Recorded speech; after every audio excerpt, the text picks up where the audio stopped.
गुरु ब्रह्मा गुरु विष्णु गुरुदेव महेश्वर गुरु साक्षात् परम ब्रह्म तस्मै श्री गुरवे नमः। आजकेर आमादेर आलोच्य विषय शक्तिपात दीक्षा ओ गुरु महिमा। दीर्घदिन धरेई बंगदेशेर मानुषेर काछे शक्तिपात दीक्षा निये नानान बिभ्रांतिर सृष्टि हयेछे। आजकेर बक्तव्य शास्त्र मुखे सेई बिभ्रांति निरसन। जादेर कोनो प्रश्न थाकबे बा बक्तव्य थाकबे तारा शास्त्र मुखे तादेर सिद्धांत एवं प्रश्न जानाले आमरा खूब आनंदित हब। तंत्रशास्त्रे गुरुके साक्षात स्वयं शिव बला हयेछे। मुंडमाला तंत्रे आछे गुरुदेव साक्षात शिव स्वरूप, तिनी सर्वार्थ साधक, तिनी परम तत्व एवं गुरुई जगतमय। गुरुरेक शिव साक्षात गुरु सर्वार्थ साधकः गुरुरेव परम तत्त्वं सर्वं गुरुमयम जगत। गुरुर बाइरे जगतेर कोनो अस्तित्व नेই। भावनोपनिषदे এই गुरु महिमा ख्यापन करते गिये बला हयेछे गुरुदेव हलेन सर्वकारणभूता शक्ति। এই सर्वकारणभूता शक्ति एकदम এই শব্দটি এই পরিভাষাটি তন্ত্রকার ব্যবহার করেছেন। শ্রী গুরু সর্বকারণভূতাঃ শক্তিঃ। এমনকি তন্ত্ররাজতন্ত্রে বলা হচ্ছে যে গুরু হচ্ছেন বিমর্ষময়ী আদ্যা শক্তি। তার দেহের নবত্ব নবদ্বার রূপে অবভাসিত হচ্ছে। গুরু যে নিত্য নতুন, গুরু যে জীর্ণ হন না, গুরুর জন্ম নেই, বৃদ্ধি নেই, মৃত্যু নেই।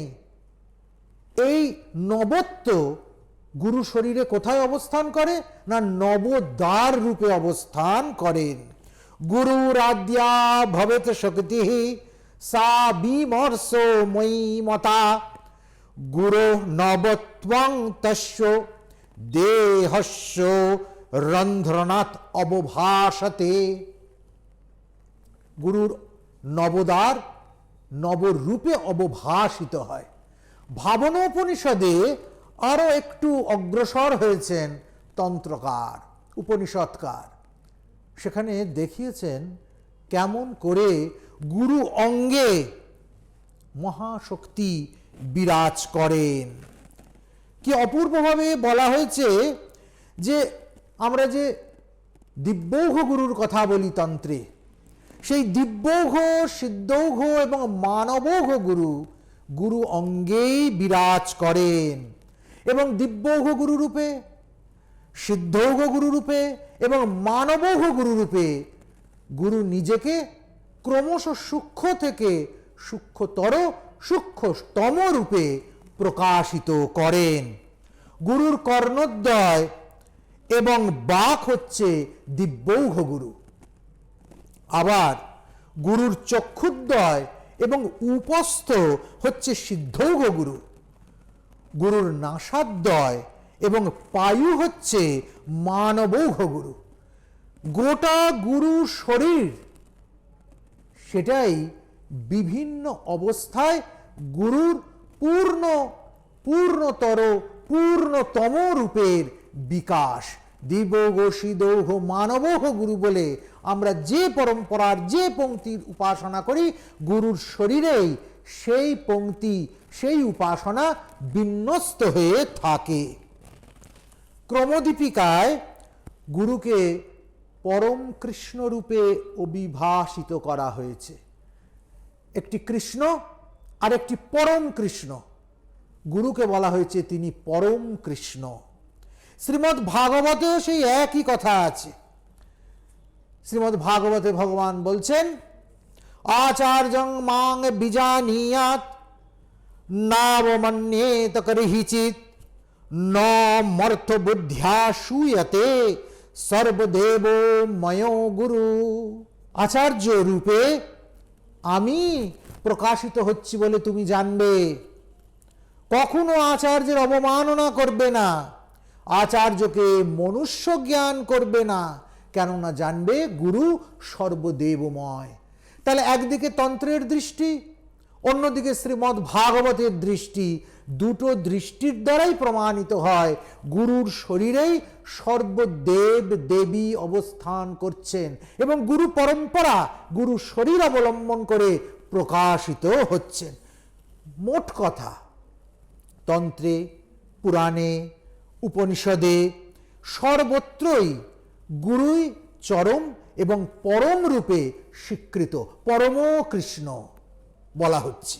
বহু তন্ত্রে গুরুর মাহাত্ম্য ঘোষণা করতে গিয়ে তন্ত্রকার স্বয়ং সদাশিব বলেছেন যে গুরু জপ তপ যা কিছু ভজন তার পরম স্বরূপ। গুরু কেবল দেবতা নয়, ব্রহ্মা বিষ্ণু মহেশ্বরের মধ্যেই গুরু শুধু সীমায়িত নয়, বরং তাকে অতিক্রম করে গিয়ে তাদের পাবার যে সাধন বিজ্ঞান তাও গুরু স্বয়ং। শাস্ত্র খালি সুন্দর করে বলছেন, গুরুর ব্রহ্মা গুরু বিষ্ণু গুরু দেব মহেশ্বর, গুরুর মনু গুরুর জাপ গুরু রেব পরম তপঃ। কৌলাবলী নির্ণয় তন্ত্রে ভারী সুন্দর করে এই রহস্য তত্ত্ব খ্যাপিত হয়েছে। যোগিনী তন্ত্র বলছেন আদিনাথ মহাকালী গুরুরূপে নিজেকে প্রতিভাসিত করেন। এই যে স্থূল জগৎ, এই স্থূল জগতে দেবতা কেমন করে নিজেকে প্রকাশিত করেন না গুরু মূর্তি ধরে। তাই গুরু হচ্ছেন দেবতার কৃপা মূর্তি। দেবতা নিজে আসতে পারেন না, গুরু রূপ ধরে এসে তিনি শিষ্যকে উদ্ধার করেন। তাই গুরু দেবতা ব্যতীত অন্য কেউ নন। কি শৈব, কি শাক্ত, কি বৈষ্ণব, কি গানপত্য, কি ঐন্দব, কি মহাশৈব, কি সৌর, যে কোনো পথে মতেই আমরা যাই না কেন, সেখানে গুরুকেই শ্রেষ্ঠ বলে মানা হয়েছে, পরম বলে মানা হয়েছে, গুরু তত্ত্বকেই চরম তত্ত্বরূপে স্বীকৃতি দেওয়া হয়েছে। এ বিষয়ে কোনো সন্দেহের অবকাশ নেই। গুরু মন্ত্র বক্তা, কেবলমাত্র মন্ত্র বলার অধিকার গুরুরই রয়েছে, অপর কারোর নয়। এবং মন্ত্র প্রদানকালে মন্ত্রদাতা গুরুই দেবতার প্রতিনিধি হয়ে শিষ্যের সামনে উপস্থিত হন এবং দেবতার রূপে প্রতিভাসিত হন। অতএব গুরুর এবং দেবতায় কোনো অভেদ ভিন্নতা নেই। যারা মনে করে গুরু আলাদা দেবতা আলাদা, তাদের জ্ঞান সীমিত, খণ্ডিত, বাধিত। শাস্ত্রে ভারী সুন্দর করে এক জায়গায় বলা হচ্ছে কুলার্ণবতন্ত্রে যে শিব কেমন করে গুরু মূর্তিতে এসে হাজির হন, গুরু কেমন করে শিবের প্রতিনিধিত্ব করেন বা শিব কেমন করে গুরু হন। শিব সর্বগ, শিব সূক্ষ্ম, শিব উন্মনা, শিব নিষ্কল, শিব অব্যয়, শিব বোমাকার, শিব অনন্ত। যিনি সূক্ষ্ম, উন্মনা, নিষ্কল, ব্রহ্মাকার, অব্যক্ত, অজ, অনন্ত, কি করে তার পূজা হবে? কি করে তাকে আমি ধারণা করব? কেমন করে আমার দৃষ্টির দিগন্তে তিনি উদ্ভাসিত হবেন? তিনি তখনই উদ্ভাসিত হতে পারবেন যখন তিনি কৃপা শক্তি অবলম্বন করে গুরুমূর্তি ধরে শিষ্যের কাছে এসে হাজির হবেন এবং হাজির হয়ে শিষ্যকে কি করবেন? ভুক্তি এবং মুক্তি প্রদান করবেন। শিষ্যের ভোগ এবং শিষ্যের মোক্ষ, এই দুই যিনি দিতে পারেন তিনি হচ্ছেন গুরু। তাই নিরাকার শিবই দৃষ্টিগোচর শিব যখন হয়ে যাবেন, তখনই তিনি গুরুরূপে অবতীর্ণ হবেন আমাদের চোখের সামনে। বা ঘুরিয়ে বলতে পারি, নিরাকার শিব সাকার গুরুরূপে আমাদের কাছে এসে আবির্ভূত হন, এবং এই শিব রূপেই তিনি শিষ্যদেরকে রক্ষা করেন। তাই মনুষ্য দেহধারী গুরু আসলে উন্মনা শক্তির প্রতীক, সুষ্মের প্রতীক, অজ, নিত্য, চিরন্তন শিবই নিজেকে ব্যঞ্জিত করেন গুরুরূপে। সাধারণ সংসারী মানুষকে কৃপা করবেন বলে গুরুর এই অহেতুক অহেতুক অহেতুক কৃপা বর্ষণ। তিনি নিজের কল্যাণের জন্য নয়, শিষ্যের কল্যাণের জন্য গুরুমূর্তি ধরে শিষ্যের কাছে এসে হাজির হন। সেই জন্য শিষ্যের অনেকখানি দায়িত্ব গুরুর প্রতি।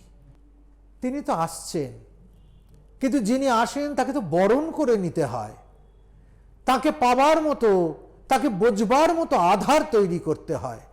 নাহলে গুরু শক্তি কেবলমাত্র অপব্যয় ছাড়া আর কিছু নয়।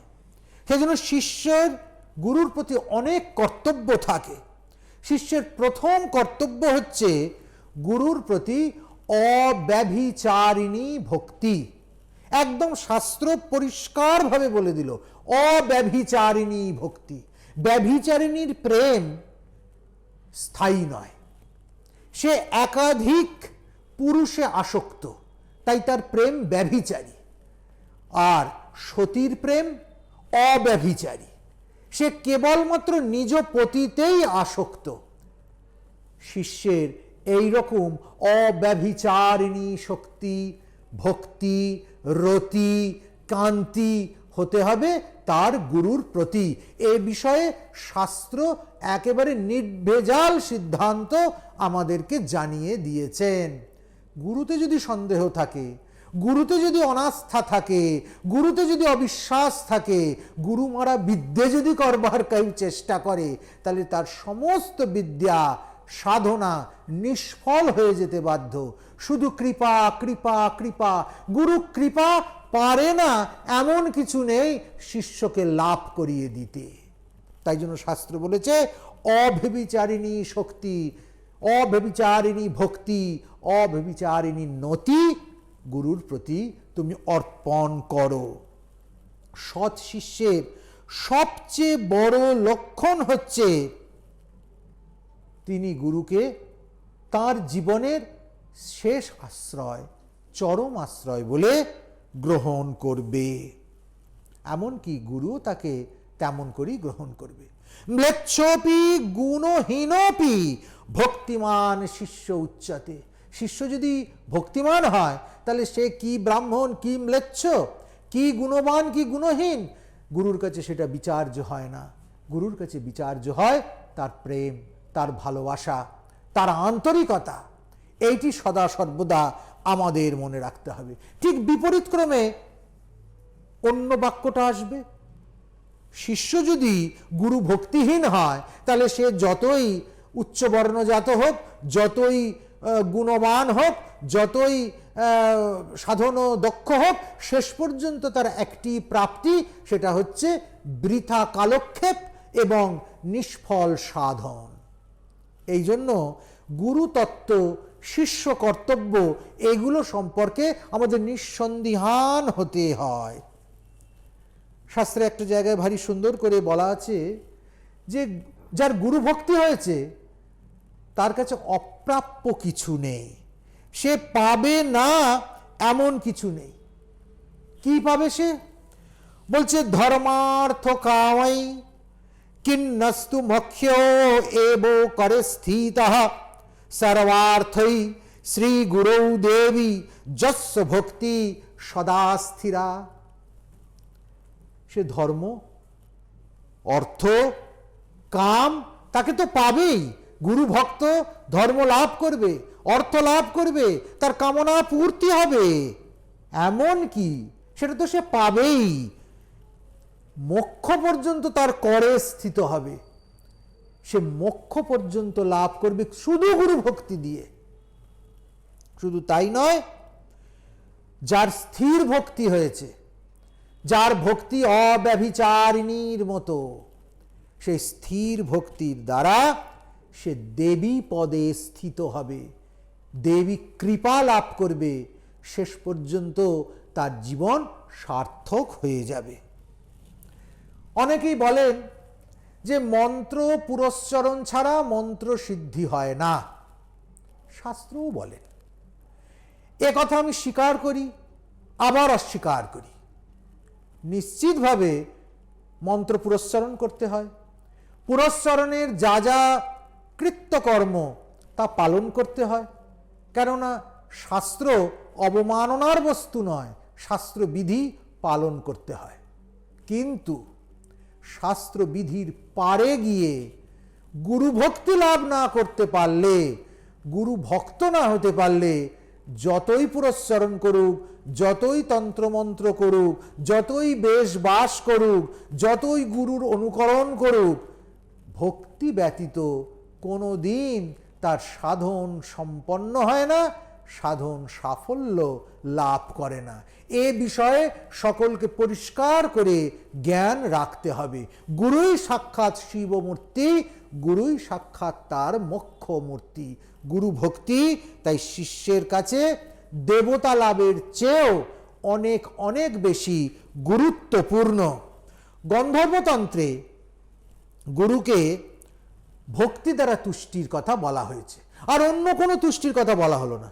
বলে শুধু গুরুকে ভালোবাসো, গুরুর শরণাগত হও, গুরু বাক্যকে শিববাক্য জ্ঞান করো, তুমি মুক্ত হয়ে যাবে। এমনকি পুরস্চরণহীনও যদি হও, তথাপি তোমার মুক্তি হয়ে যাবে।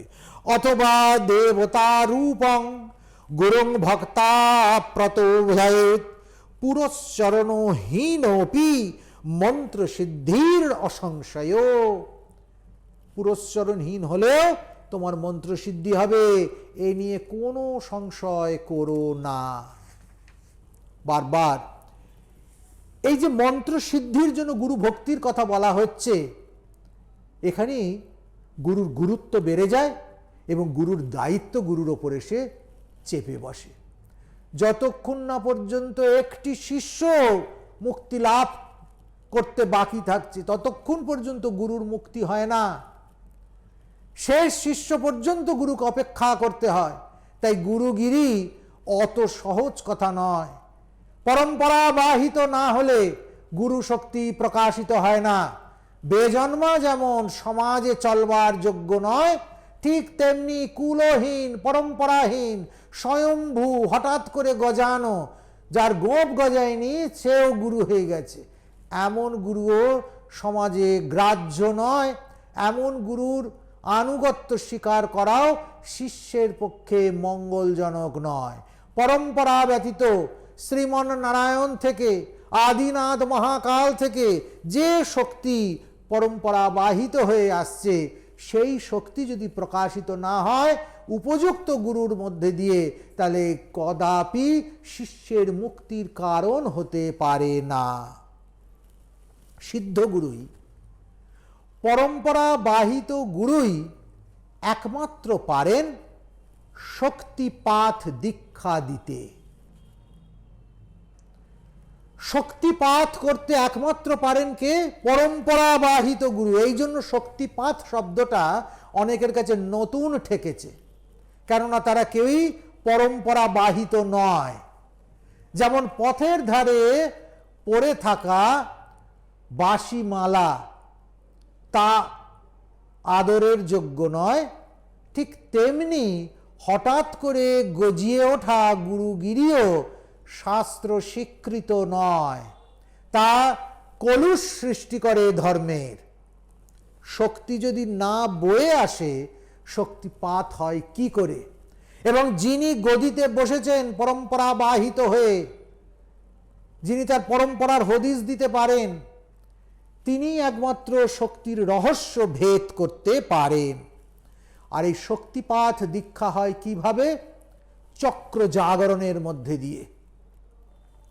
ভারী সুন্দর করে কুণ্ডলিনী জাগরণ, যেটা তন্ত্রের মুখ্য বিষয়, সেখানে বলা আছে 3টি চক্রকে জাগিয়ে দিতে পারেন সিদ্ধগুরু।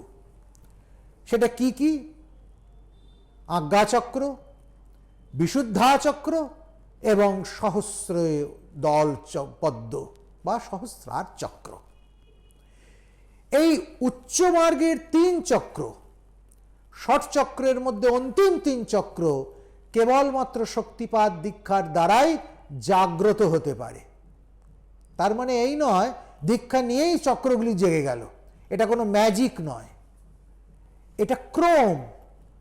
আর শক্তিপাত কথাতে যাদের আপত্তি, তাদের বুঝতে হবে তারা পরম্পরাগত নয়, তারা শাস্ত্রোদ্ধয়ী নয়, তাদের শাস্ত্র জ্ঞান নেই, তারা হঠাৎ করে সেজে গুরু হয়েছে, সিদ্ধ গুরু তারা হতে পারেননি। স্পর্শের দ্বারা এই শক্তিপাত দীক্ষা হয়। স্পর্শ কত রকম ভাবে হতে পারে? শব্দের দ্বারা কর্ণ স্পর্শ হয়, ত্বকের দ্বারা ত্বক স্পর্শ হয়, এইরকম ভাবে ইন্দ্রিয়াদির মধ্যে দিয়ে মহাশক্তি সংক্রামিত হয়ে আসে। যেমন ঠাকুর স্বামীজিকে শক্তিপাত দীক্ষা দিয়েছিলেন, স্বামীজির বুকে হাত বুলিয়ে দিয়েছিলেন, মহাশক্তি স্বামীজির মধ্যে প্রবেশ করেছিল। স্বামীজি আর্তনাদ করে বলে উঠেছিলেন, ওগো তুমি আমার একই করলে, আমার যে সংসার আছে, মা আছে। ঠাকুর খানিক বাদে মাথায় হাত বুলিয়ে দিয়ে বলেছিলেন, তবে এইটুকুই থাক এখন। পরে বলেছিলেন, দেখ তোকে শক্তির আভাস আমি দিলাম, পরে বুঝতে পারবি এই শক্তি নিয়ে তোকে কি করতে হবে। এই জন্য শক্তিপাত দীক্ষা অত্যন্ত গূঢ় দীক্ষা। কেমন করে এই শক্তিপাত হয়, কার ওপর শক্তিপাত হয়? কেউ কেউ দেখলাম বিকৃত করছে। এই ত বর্গের প্রথম বর্ণ ত, ত থ দ ধ দন্তন্য, এই ত এর জায়গায় তারা তৃতীয় বর্ণ দ এর ব্যবহার করছেন। আহাম্মক যে কত শ্রেণীর হতে পারে এবং কুলশীলহীন ব্যক্তি যে কত নির্লজ্জ হতে পারে, শক্তিপাত দীক্ষার মতো গুরু এবং গম্ভীর বিষয়কে তারা তৃতীয় বর্ণ সহযোগে দুর্গন্ধযুক্ত করে তোলবার হাস্যকর প্রয়াস করছেন। এর থেকেই বোঝা যায় শাস্ত্রে তাদের প্রবেশ নেই। কারোর প্রতি অসূয়া নয়, আমরা সত্যকে জানবার চেষ্টা করব, বোঝবার চেষ্টা করব, আর সত্যের অববোধের দ্বারাই মিথ্যা অপসৃত হয়ে যাবে। শাস্ত্রে ভারী সুন্দর করে একটি কথা বলা আছে, গুরু তো শিব স্বরূপ, শিব এক এবং অদ্বিতীয়। যারা শাক্ত তারা কিন্তু আবার সেটা স্বীকার করেন না। তারা কি বলেন? তারা বলেন শক্তি হচ্ছে এক এবং অদ্বিতীয়। শাস্ত্রে দুটি কথাই আছে, শিব অদ্বিতীয় বলা আছে, শক্তি অদ্বিতীয় বলা আছে। এইবারে আসল দ্বন্দ্ব, একই সঙ্গে শিব এবং শক্তি দুজনেই অদ্বিতীয় হয় কি করে? তাহলে তো দ্বিতীয় হয়ে গেল।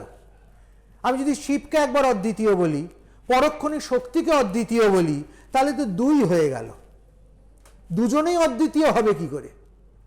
এর একটি ভারী সুন্দর নিরসন আছে। শাস্ত্র বলছেন শক্তি অদ্বিতীয়া, শক্তি চিদ্রূপা। আবার শাস্ত্র বলছেন শিব অদ্বিতীয়, শিব চিদ্রূপ। স্বাধকস্য তু রক্ষার্থং তস্য রূপমিদং স্মৃতম, পুষ্করাগম বচনে বলা আছে। তাহলে তো ক্রমশ জটিল হয়ে গেল, এক করতে গিয়ে দুই দাঁড়িয়ে গেল, শিব এবং শক্তি। তারপরেই এই দুই কি করে একই তত্ত্বে স্থিত সে তত্ত্ব উদ্ঘাটন করেছেন শাস্ত্রকার।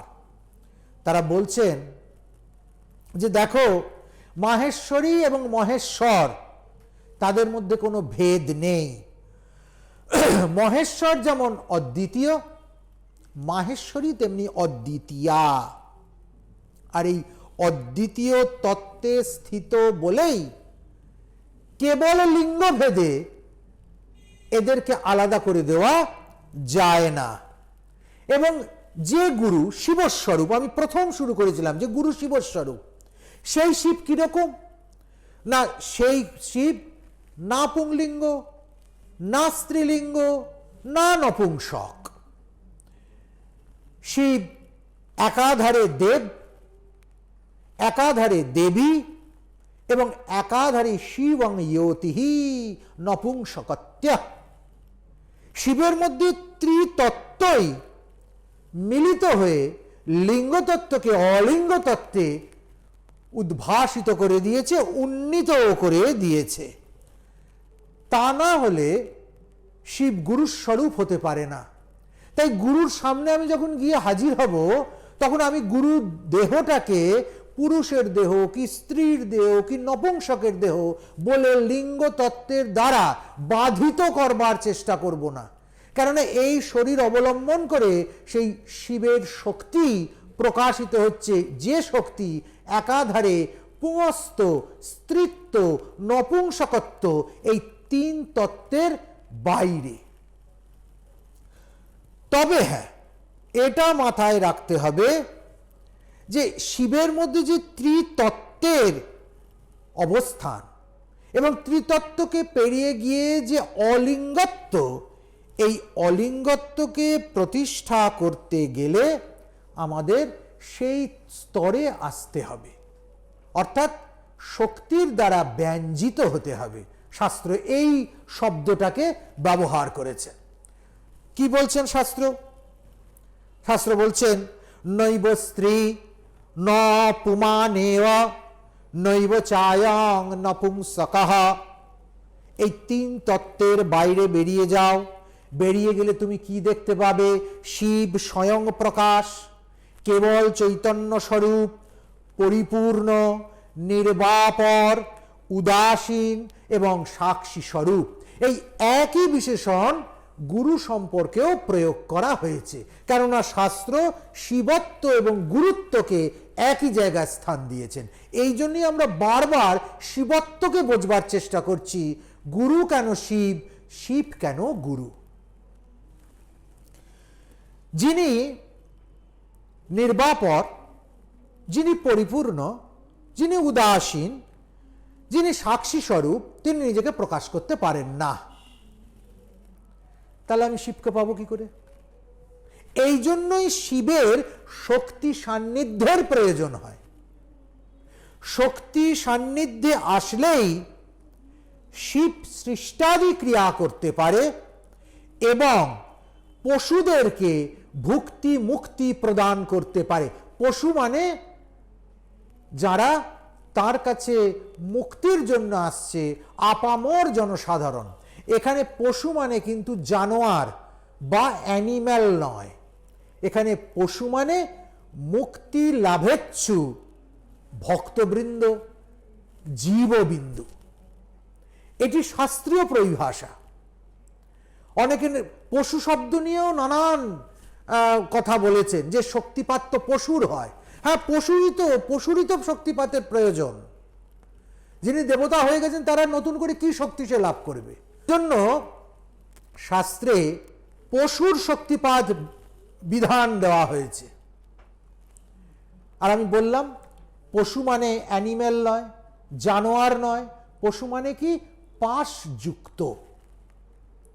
যে অষ্টপাশ আমাদেরকে স্বস্বরূপের বোধ করাতে দিচ্ছে না, বোধে স্থিত হতে দিচ্ছে না, সেই অষ্টপাশ মুক্ত যিনি করে দেন তিনি শিব। আর এই অষ্টপাশ যুক্ত হয়ে যে অবস্থান করে সেই হচ্ছে জীববিন্দু। তাই জীবাত্মাকেই বলা হয়েছে পশু। এই জীবাত্মাকে আবার ক্ষেত্রজ্ঞও বলা হয়েছে। কিরকম? যে ক্ষেত্র সম্পর্কে জানে, এই জীবাত্মা ক্ষেত্র সম্পর্কে জানতে পারে। একমাত্র মানুষই তার ক্ষেত্র সম্পর্কে জানতে আগ্রহী। গরু, ছাগল, কুকুর, বেড়াল সে নিজের স্বরূপ সম্পর্কে জানতে আগ্রহী নয়। কেবল মানুষই ক্ষেত্রজ্ঞ হতে পারে।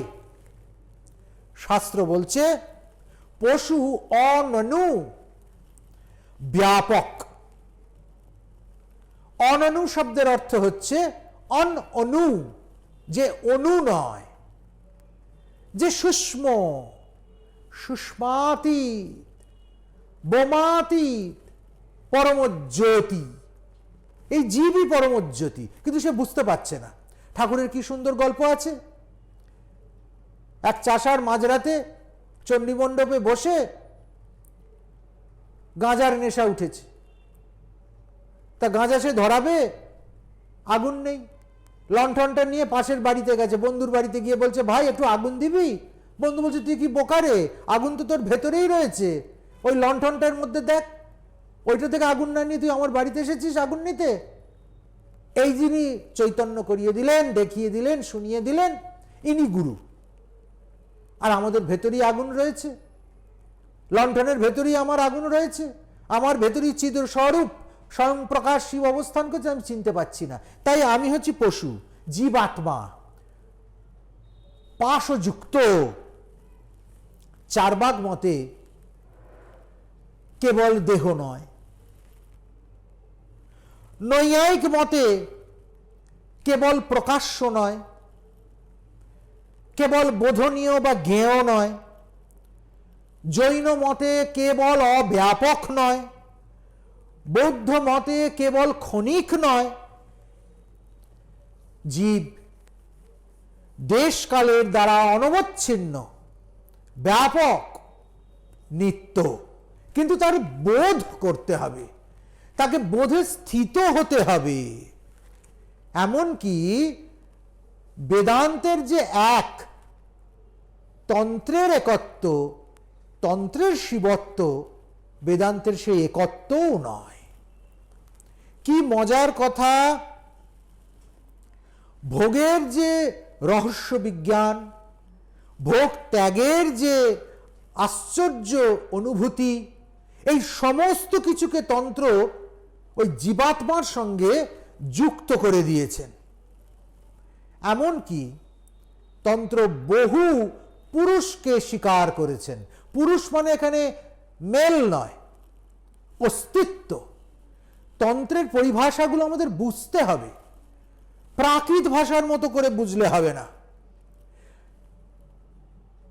সাংখ্য যে পুরুষকে বলেছে অকর্তা, শৈব দর্শন সেই পুরুষকে বলেছে কর্তা। শাক্ত দর্শন অর্থাৎ আমরা শাক্ত গুরুরা সেই পুরুষকে বলেছি শিব স্বভাব স্বয়ংক্রিয়। এই ক্রিয় শব্দটা যুক্ত হয়ে যাওয়াতেই শক্তির সঙ্গে তার কানেকশন হয়ে গেছে। শুধুমাত্র কর্তা হলেই হবে না, কর্তাকে ক্রিয়াবান থাকতে হবে। ক্রিয়াবান না থাকলে তার প্রকাশ থাকবে না। শিবানুগ্রহ হলে তবে জীব পাশ মুক্ত হয়ে যায়। এই শিবানুগ্রহ হচ্ছে গুরুর অনুগ্রহ, এবং শেষ পর্যন্ত জীব শিবত্ব প্রাপ্ত হয়, সে নিজেই স্বয়ং সম্পূর্ণ হয়ে যায়। কিন্তু তাকে গুরু কৃপা পেতে হবে। নিত্য নিরতিশয় দৃক্ক্রিয়ারূপ চৈতন্যাত্মক যে শিবত্ব, গুরু সেই শিবত্বে শিষ্যকে স্থিত করে দিতে পারে।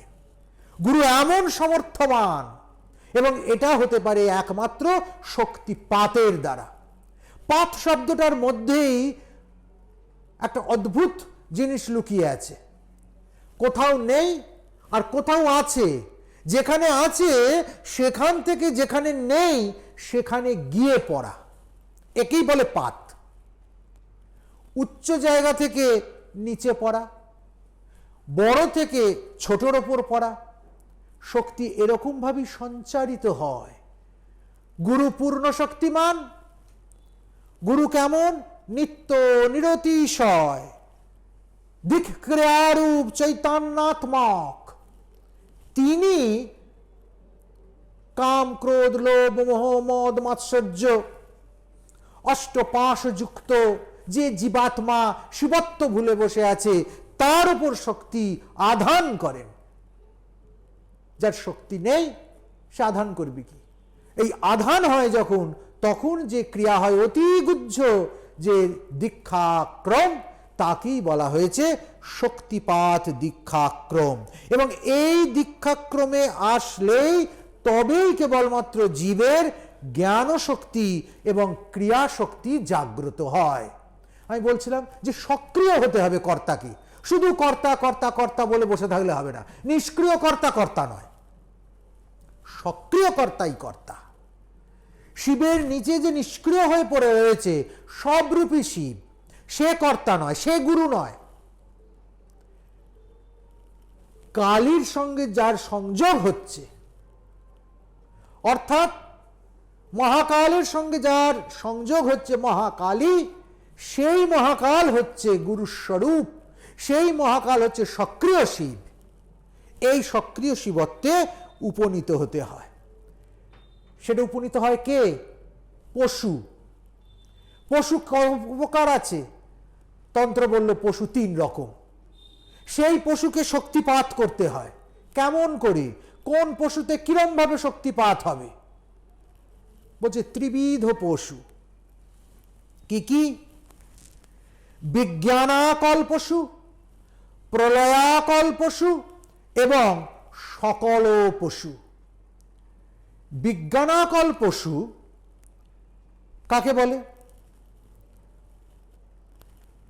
বিজ্ঞান কি? বিজ্ঞানের দ্বারা যিনি অকল হয়েছেন তিনি বিজ্ঞানাকল। এটা তো সহজ সন্ধি, বিজ্ঞান প্লাস অকল। বিজ্ঞানের দ্বারা যিনি অকল হচ্ছেন তিনি বিজ্ঞানাকল পশু। বিজ্ঞান মানে কি? Science, life science, physical science না। শাস্ত্র বলল বিজ্ঞানম পরমেশ্বর স্বরূপ বিজ্ঞানম। পরমেশ্বরের স্বরূপকে জানাই হচ্ছে বিজ্ঞানকে জানা। এই বিজ্ঞানকে জানলে তুমি হবে বিজ্ঞান ভৈরব। এই বিজ্ঞান ভৈরব পশু পাশ ছেদন করতে পারবে। কি অসাধারণ শাস্ত্রের সমন্বয়! এইগুলি না জেনে অর্বাচীন বেজন্মা গুরুকুল তারা নানান মন্তব্য করছেন, এটি দুঃখজনক। তাহলে পরমেশ্বরের যে জ্ঞান, সেই জ্ঞানই হচ্ছে বিজ্ঞান। আর অকল কি? বারবার বলছে অকল। অকল মানে হচ্ছে যার কলা নেই, অর্থাৎ যার অংশ নেই, যে পরিপূর্ণ পূর্ণ, তাকে বলা হয় অকল।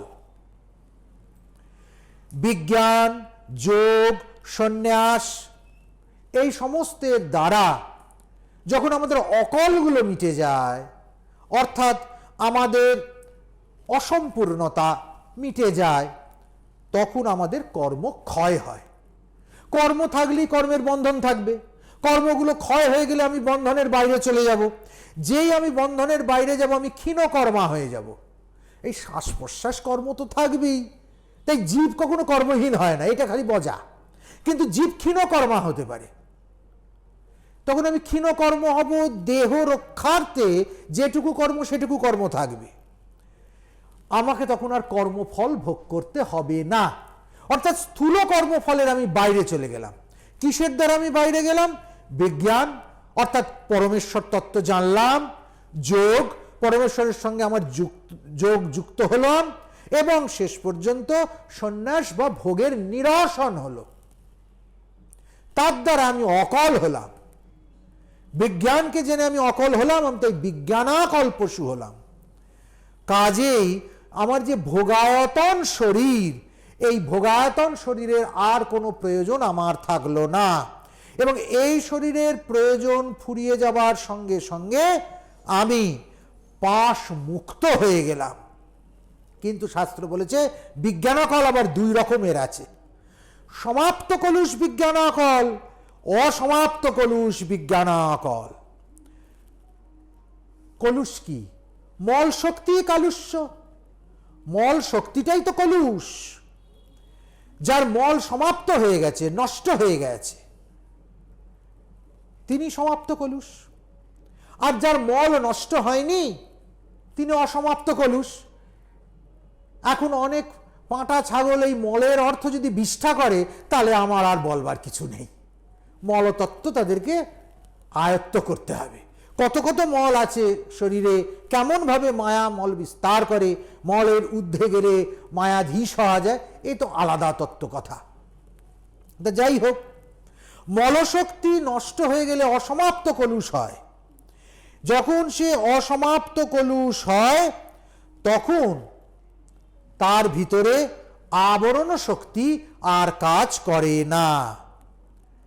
কিন্তু যতক্ষণ পর্যন্ত তার মল শক্তি যায় না, ততক্ষণ পর্যন্ত পাশব মলের দ্বারা সে আষ্টে পৃষ্ঠে বদ্ধ হয়ে থাকে। আর সমাপ্ত কলুষ কাকে বলে? বিজ্ঞানকলের আরেকটি ভাগ আমি বলেছিলাম সমাপ্ত কলুষ। এই সমাপ্ত কলুষটা আবার কি জিনিস? বলছি, যারা সমাপ্ত কলুষ, শিব তাকে বিদ্যেশ্বর পদে অধিষ্ঠিত করে দেয়। এই বিদ্যেশ্বর আছেন 8 জন।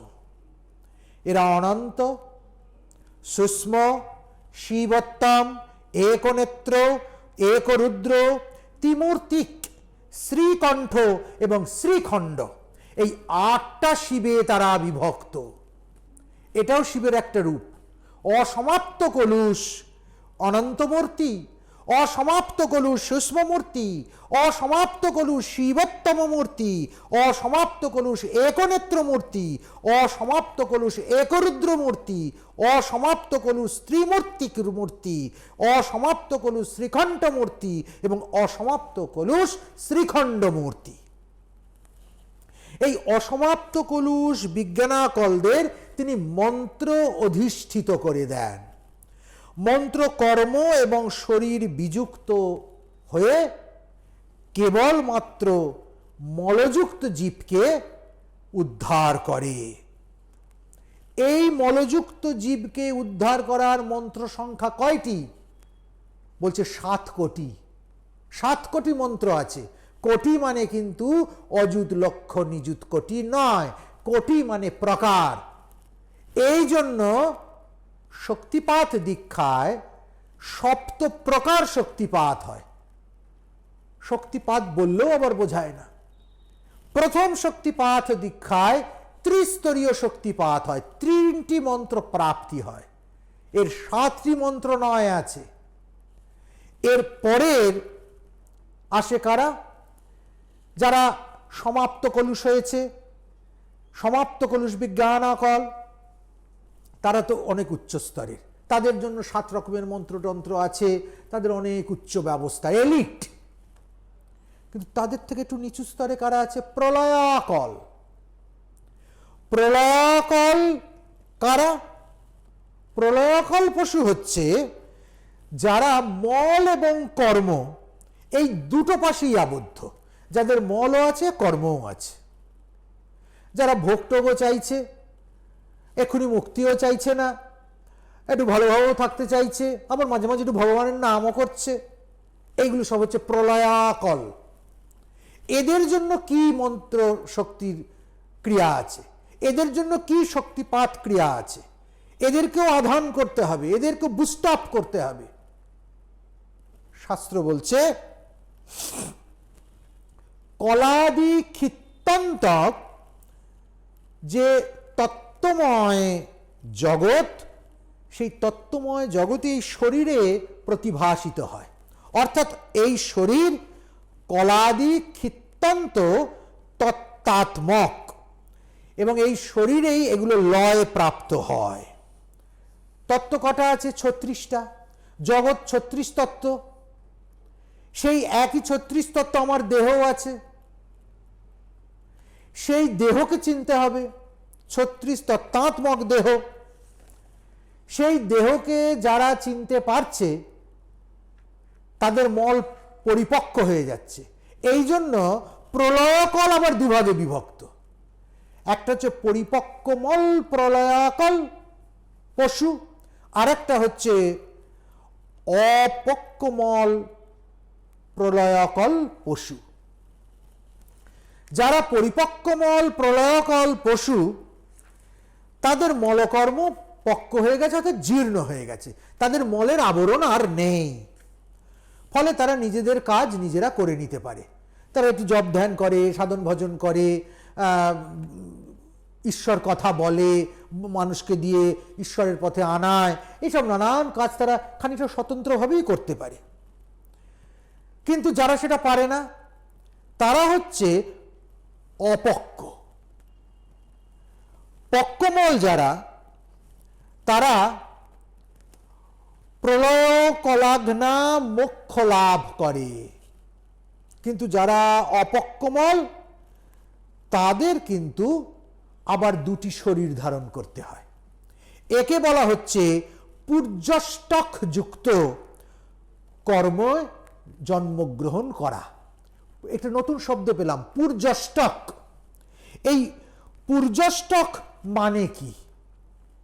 বলছে পূর্যষ্টক মানে হচ্ছে পঞ্চতন্মাত্রা, মন, বুদ্ধি, অহংকার, 5 আর 3 8, এই 8খানা জিনিস নিয়ে একটা শরীর তৈরি হয়।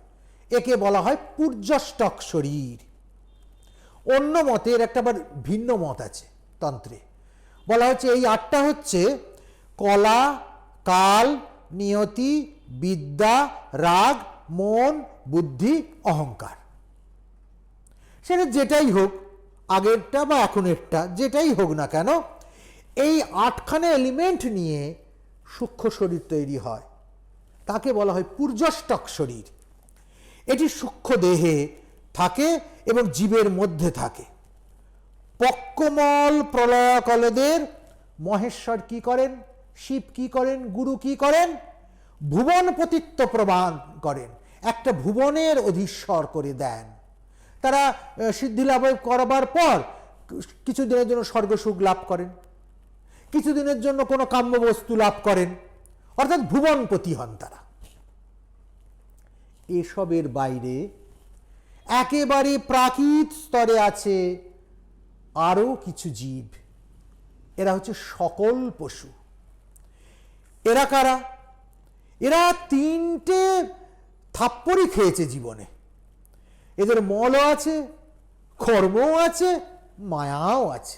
সবচেয়ে হতভাগা এরা। না মল কাটাতে পেরেছে, না কর্ম কাটাতে পেরেছে, না মায়া কাটাতে পেরেছে। সবের দ্বারা গ্রস্ত হয়ে এরা রয়েছে। এদেরকে বলা হয় সকল পশু। এই সকল পশুদের জন্যই শাস্ত্রে সর্বোৎকৃষ্ট যে দীক্ষা ব্যবস্থা, তাই হলো শক্তিপাত দীক্ষা। এই সকল পশু আবার দুরকম ভাবে ভাগ করা আছে।